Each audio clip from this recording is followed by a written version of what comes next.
I'm Vanya Womack, and I'm an instructor in the business department here at Cabrini College. And you know, you had asked me what got me interested in human trafficking. And I can take that all the way back to when I was in college myself. I did some international travel. I studied in the Middle East and I studied over in Europe. And during that period of time, I learned about human trafficking. Specifically what I learned, like I didn't study it specifically, but I knew of the dangers and of the cautions to be aware of in regards to myself, like traveling. So as I became more involved in the Engagement for the Common Good curriculum here at Cabrini, I thought about, you know what, I'm teaching an ECG global leadership class. What is an issue that I could bring forward that's something that hasn't been really looked at yet, but it's still a part of what our mission is here at the college? And I started thinking, and I was like, you know what, human trafficking is something that I think more and more people need to be aware of. And I wonder what is around our area here in regards to human trafficking. And I had done some research. I knew about international, human trafficking. I've been to Eastern Europe, so I know that Eastern Europe is a huge area for human trafficking from an international kind of perspective.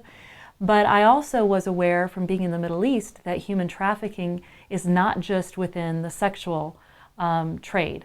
So it can also involve labor.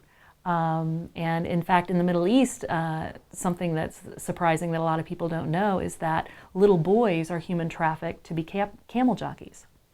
So there's a big span of, when you talk about human trafficking, it can be involve lots of different things. And I thought, I'm going to concentrate on one area within this class. And so we started to do research on human trafficking, and we looked at it from an international perspective. Then we brought it down to a national perspective in the United States, and then we brought it down to a local perspective right around Cabrini College. And I think that the students were really amazed with the statistics that they found and the information that they found about what was happening with human trafficking around Cabrini College.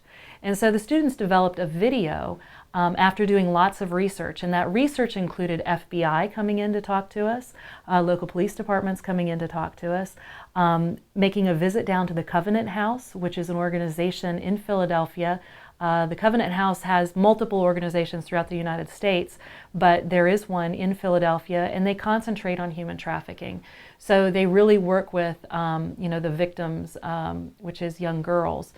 And there was a lot of education that was done, for the students and for myself through the Covenant House.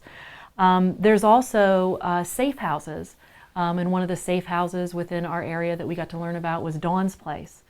And that's a location that nobody knows where it is, and oftentimes human trafficking victims are transferred back and forth between safe houses, between Ohio, Pennsylvania, Florida, etc., to keep the girls safe.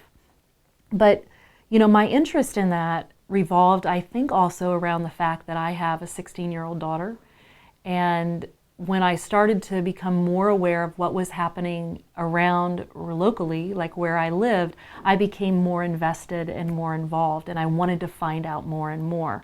So I've actually, spent some time with some of the coalitions. There are some religious groups, some church groups that are really doing a lot of work around human trafficking. And I think those are all important things. And my role, I feel, is to make sure that message gets out there and educate people about human trafficking and the seriousness of human trafficking now. And the reason is because drug trafficking is really, they're doing a lot of work in regards to drug trafficking. And it's a lot easier to sell a girl multiple times than it is to do one drug deal. So sex trafficking, you're starting to see really pick up, and they're saying that it's going to overtake the drug traffic trade.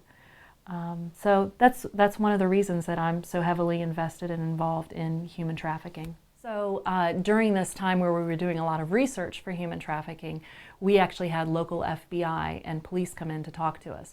And one of the things that we found out is that because they're cracking down so hard on the drug trade, a lot of those that have been involved in drugs are actually switching over to human trafficking. And the reason that they're doing that is because it's a lot easier to sell a girl multiple times, you can make a lot more money than making one drug trade, because you can use her multiple times.